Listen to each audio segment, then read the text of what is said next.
Darrett a fondé il y a une dizaine d'années Dragon Lion Dance Association, qui réunit aujourd'hui une trentaine de membres.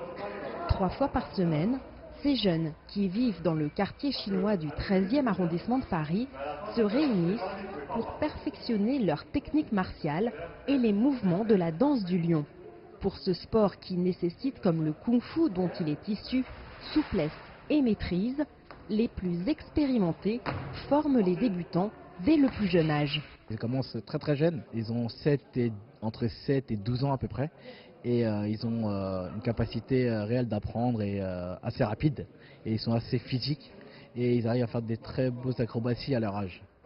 Pour Darrett, d'origine sino-cambodgienne, et son équipe, la danse du lion est à la fois une pratique sportive et un moyen d'expression qui leur permet de renouer avec leurs racines.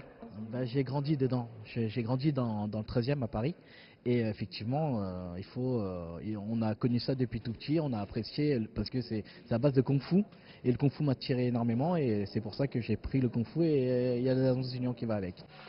Si les danseurs du lion sont sollicités toute l'année pour des événements autour de la culture chinoise ou pour les ouvertures de magasins asiatiques pour lesquels leur présence est de bon augure selon la tradition, le défilé du Nouvel An chinois est le moment le plus attendu de l'année.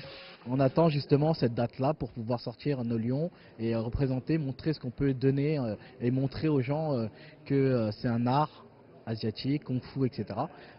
Et montrer en fait la culture asiatique. Le jour J, l'équipe se réunit dans le local où sont entreposés les lions, des pièces fabriquées sur mesure et directement importées de Chine, avant de sortir pour le défilé de l'après-midi, une cérémonie plus intime.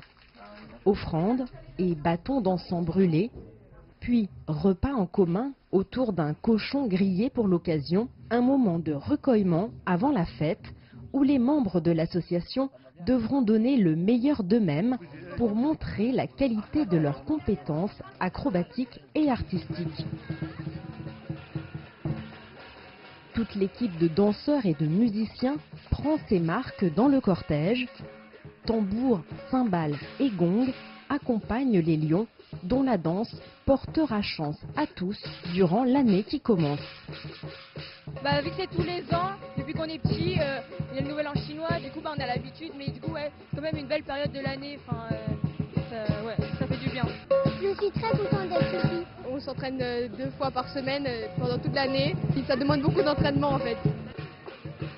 Avec plus de 200 000 spectateurs venus cette année admirer les démonstrations des nombreuses associations participantes, le défilé parisien est devenu, comme dans de nombreuses capitales du monde, un événement majeur qui réjouit petits et grands, venus d'Asie ou d'ailleurs, autour d'une tradition séculaire.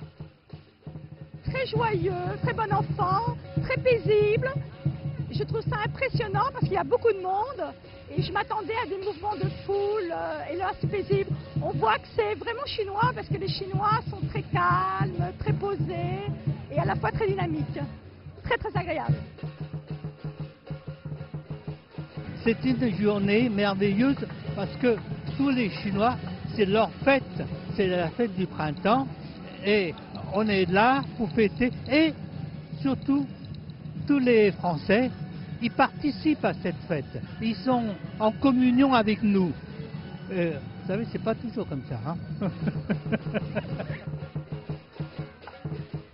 Depuis une vingtaine d'années, le défilé du Nouvel An chinois dans le 13e arrondissement est un rendez-vous incontournable pour les communautés asiatiques de Paris, mais aussi pour tous les curieux qui sont de plus en plus nombreux à se joindre aux festivités. Cette fête importante du calendrier, en Chine mais aussi dans le reste du monde, est une belle manière d'offrir une visibilité à la culture chinoise et de faire vivre ses traditions. Jette Charles, CGTN, Paris.